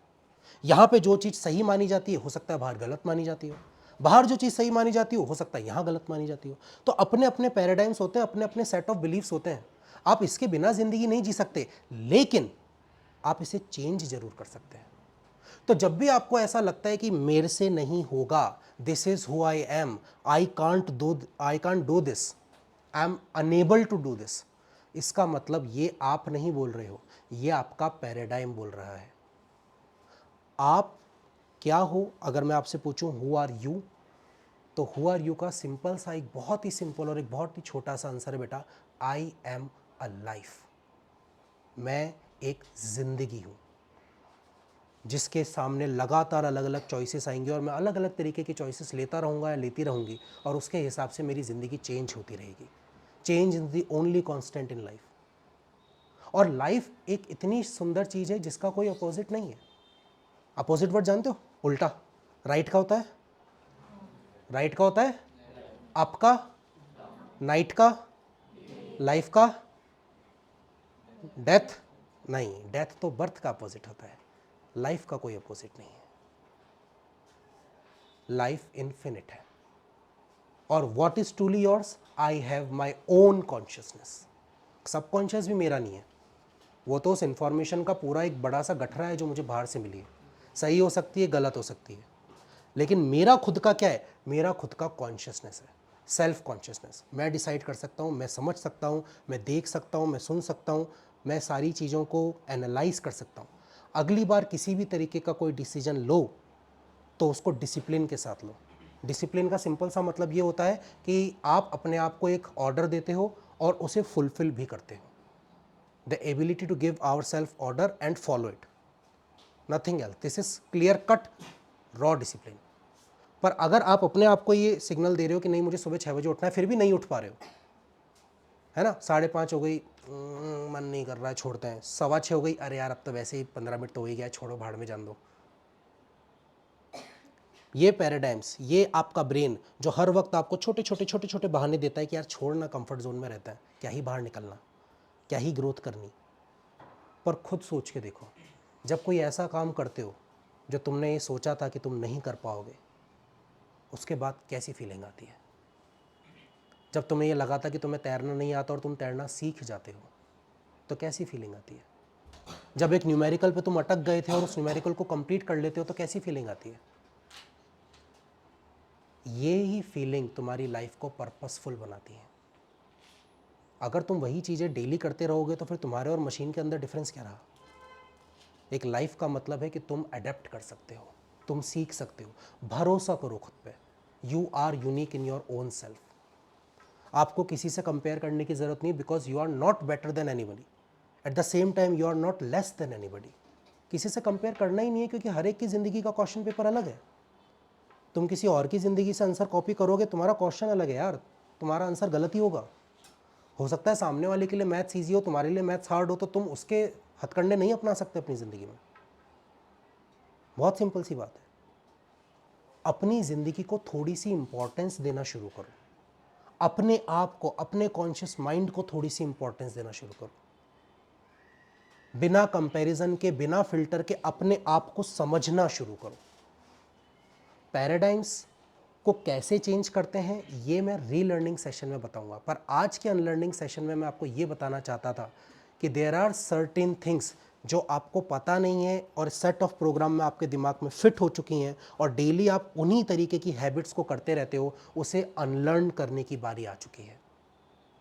अपने कंफर्ट जोन में रहने की जो हमारी आदत है उसे अनलर्न करने की बारी आ गई है। मुझे किसी ने बोला था कि तू ये नहीं कर सकता और मैं इस बात को मान के बैठा था, उसे अनलर्न करने की बारी आ गई है। किसी ने रख दिए मेरे आसपास कुछ तीलियां और एक केज बना दिया और बता दिया कि यही तेरी बाउंड्री है, यही तेरी ग्रोथ है, इससे बाहर तो नहीं जा सकता, उस बिलीफ को अनलर्न करने की बारी आ गई है। You are unique in your self. आपको किसी से कंपेयर करने की ज़रूरत नहीं। आपकी आवाज़, आपकी शक्ल, आपकी स्टोरी, आपके गीत, आपकी जो भी चीज़ें हैं बेटा, वो आपकी खुद की पर्सनल है, बहुत खूबसूरत है, इस वर्ल्ड में नीडेड है, भले ही उस पर्टिकुलर टाइम पे आपको महसूस होता या ना होता। आपके इमोशंस आपके खुद के हैं, उन्हें इम्पोर्टेंस दीजिए, टाइम पे टाइम उनको फील कीजिए, लेकिन ये भी समझिए कि मैं सिर्फ मेरे इमोशंस नहीं हूँ। इमोशन सिर्फ मेरी बॉडी का एक छोटा सा पार्ट है जिसे मैं चाहूँ तो कंट्रोल कर सकता हूँ, और मैं चाहूँ तो अपने पैराडाइम्स को चेंज करके अपने रिजल्ट को कभी भी चेंज कर सकता हूँ, क्योंकि मेरे पास एक कॉन्शियस माइंड है जो लगातार इन सेंसेस के ज़रिए मुझे ये सिग्नल देता रहेगा कि मुझे क्या करना चाहिए और क्या नहीं करना चाहिए, क्या मेरे लिए सही है, क्या मेरे लिए गलत है, और मैं क्या कर सकता हूँ, ये क्या नहीं कर सकता हूँ। और कोई भी ये बाउंड्री सेट नहीं करेगा, तुम ये बाउंड्री सेट करोगे, और कोई तुम्हें नहीं बताएगा। किसी का हक नहीं है तुम्हें ये बताने का कि तुम क्या कर सकते हो, क्या नहीं कर सकते हो। सिर्फ तुम्हारा हक है ये डिसाइड करने का कि मैं क्या कर सकता हूँ और क्या नहीं कर सकता हूँ। और भरोसा करो अपने आप पे, तुम इन्फिनिट लाइफ का सोर्स हो। तुम्हारे अंदर इतनी एनर्जी है, तुम्हारे अंदर इतने आइडियाज़ हैं, तुम्हारे अंदर इतना ज़्यादा लाइफ है कि तुम पर्टिकुलर लाइट से ना आसपास की हर एक चीज़ को रोशन कर सकते हो। तुम्हें पता भी नहीं चलेगा कि कितने लोग तुमसे इंस्पायर हो रहे हैं, तुम्हें पता भी नहीं चलेगा कि कितने लोगों के लिए तुम एक गाइड की तरह बिहेव कर रहे हो। और वो टाइम जब तुम बिना किसी रिटर्न के ऐसी तरह से अपनी लाइट को आसपास फैलाते रहोगे, वो दिन तुम्हें सच में एक फुलफिलमेंट महसूस होगी, और तुम्हारे दिल में जो भी छेद है, जो भी खालीपन है, जो किसी भी वजह से बना हो, वो अपने आप भरना शुरू कर देगा। क्योंकि सबके अंदर ये चीज़ होती है, बस हम एक दूसरे को बताते नहीं हैं। तो रीलर्निंग सेशन के अंदर हम इन चीज़ों को डिस्कस करेंगे कि हम कैसे प्रैक्टिकल तरीकों से न्यूरोप्लास्टिसिटी का इस्तेमाल करते हुए अपने पैराडाइम्स को चेंज कर सकते हैं। पर उससे पहले मुझे ये पैराडाइम समझने भी पड़ेंगे। पैराडाइम चेंज करने का सबसे पहला स्टेप है अवेयरनेस। पहले मैं अवेयर तो हूँ कि मेरा पैराडाइम क्या है, तभी तो उसको चेंज करूँगा ना। जब मुझे पता ही नहीं है कि मुझे चेंज क्या करना है तो चेंज कैसे करूँगा। तो अवेयरनेस लेकर के आओ। मैं ये चाहता हूँ कि आप सभी लोग घर जाएं, शांति से बैठें, एक पेज लें, उसके एक तरफ अपने सारे एकेडमिक पैराडाइम्स लिखें। पैराडाइम्स मतलब तुम्हारे केजेस। मेरे से मैथ्स नहीं होती, मेरे से नहीं होती पैराडाइम है।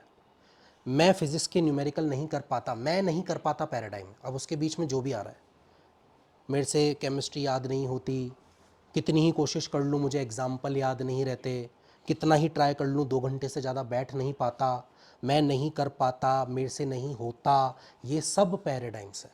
मैं चाहता हूँ कि आप 5 से 10 पैराडाइम्स एकेडमिक्स के लिखें, और फिर पेज को पलटें और 5 से 10 पैराडाइम्स अपने जनरल लाइफ के लिखें, नॉन एकेडमिक्स।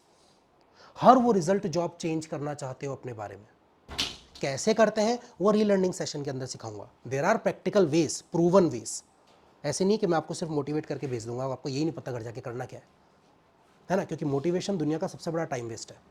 डिसिप्लिन असल में वो हीरा है जो हर कंडीशन में चमकता है। तो कैसे करेंगे, कैसे डिसिप्लिन में लाएंगे, कैसे प्रोक्रास्टिनेशन को हराएंगे, वो सब हम रीलर्निंग सेशन में सीखेंगे। पर उससे पहले ये तो पता चल जाए कि हमें सीखना क्या है, कौन से पैराडाइम्स हैं जिनको चेंज करना है। तो एक तरफ आप अपने एकेडमिक्स पैराडाइम लिखेंगे और दूसरी तरफ आप अपने नॉन एकेडमिक्स पैराडाइम लिखेंगे। जो भी आपको लगता है आपके इमोशन से रिलेटेड, आपके मेंटल स्टेबिलिटी से रिलेटेड, आपके फिजिकल स्टेबिलिटी से रिलेटेड, आपके सोशल स्टेबिलिटी से रिलेटेड, आपके फैमिली रिलेशनशिप से रिलेटेड, आपके अदर रिलेशनशिप से रिलेटेड, हर वो चीज़ जो आप अपने आप के बारे में चेंज करना चाहते हैं, हर वो रिजल्ट जिससे आप खुश नहीं हैं, उसको आप अपने एक पेपर पे उतार दें। और बच्चों, उसमें नाम लिखने की ज़रूरत नहीं है, मुझे ये नहीं जानना कि वो किसके हैं, मुझे सिर्फ ये जानना है कि प्रॉब्लम क्या है। तो आप दिल खोल के अपने पैराडाइम्स लिखें। और अगर इससे रिलेटेड आपको किसी भी तरीके का कोई भी क्वेश्चन हो तो इस सेशन को यहीं एंड करके मैं आपके क्वेश्चन के लिए रेडी हूं। एनीथिंग? कोई भी क्वेश्चन नहीं है? क्या, क्यों, कैसे, ये क्यों, ऐसा क्यों? एनीवन? नहीं? चलिए फिर नेक्स्ट रीलर्निंग सेशन के अंदर मिलेंगे। उससे पहले मैं चाहूँगा कि आज, कल या परसों के अंदर आप अपने पैराडाइम्स को एक पेपर में लिख करके मुझे दे दें। नाम लिखने की ज़रूरत नहीं है, मुझे नाम नहीं जानना है, मुझे सिर्फ प्रॉब्लम जाननी है। ठीक है? Are we ready to change our destiny, to rewrite our goals, and to change the way we live? चलिए, थैंक यू सो मच।